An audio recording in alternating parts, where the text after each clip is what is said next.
And tell me what we're doing, what we're trying to achieve here. My name is Colm Tóibín. I'm a novelist, and I wrote the novel of Brooklyn. The spaghetti thing is Nick's, I think, but mine was that idea of being with them, but also the whole way he deals with his brothers and the family.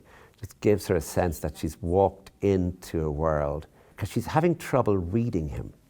She's seeing him alone. She doesn't see him with his friends.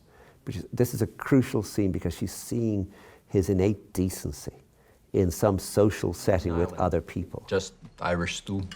Not just, we... So first of all, I should say that we don't like Irish people. Hey. I got the Italian thing from oral history of Brooklyn in the 40s and 50s, where one guy said that every Italian guy wanted an Irish girlfriend. The project after the Second World War was to become more American and to make your kids American kids. And so the Irish, of course, would be very useful in this context because Catholic, white, English-speaking. This is actually something that happens quite a lot in these years, where the Irish girl goes into the Italian family. All I can say in his defense is he's the only one of us who'll get a college education.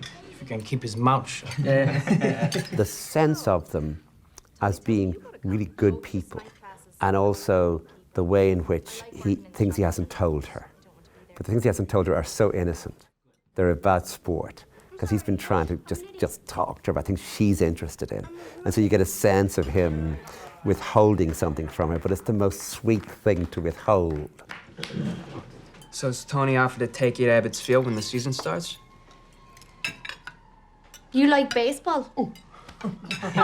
You never mentioned the Dodgers? Not even once? Tony, what's the matter with you? You wanna know why? Too much of this.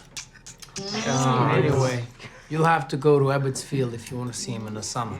They're that important to you? Put it this way, if our kids end up supporting the Yankees or the Giants, it'd break my heart. Mine too. He just is saying it too quickly to her.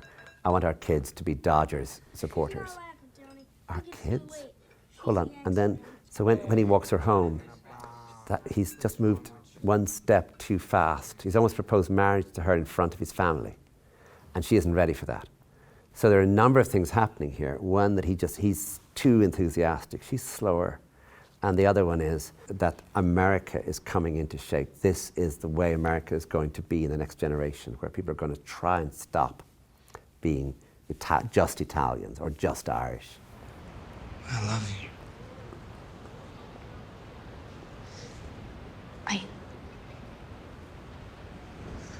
Thank you for the evening. It was lovely. There's a different contract between the author of a novel and the makers of a film. And it is as follows, that in a novel, you're asking the reader to imagine so much because the reader cannot see. And so the reader is constantly imagining, filling in gaps. And this means when you come to the end of a novel, you can leave quite a lot to the reader's imagination. The contract in a film is different, where you're showing so much that you can't do that. And so what Nick did was he knew that, and he added a scene at the very end of the film, which I didn't write, which he wrote, which is not in the book. In the film, he has her on the train, then he has her on the boat. This time, she's a different person. This time, she's utterly transformed herself. And then it has the scene which I love so much, which is that she's standing up against a wall, and Emery Cohen, or Tony, and his brother come out, and they've been obviously working somewhere, and the brother sees her first, and he looks at her, and he understands, and then Tony sees her. And he just hands the toolbox to his brother, and just goes across to her. Now, I'm an absolute sucker for that scene. In other words, of all the scenes, that's the one that gets me.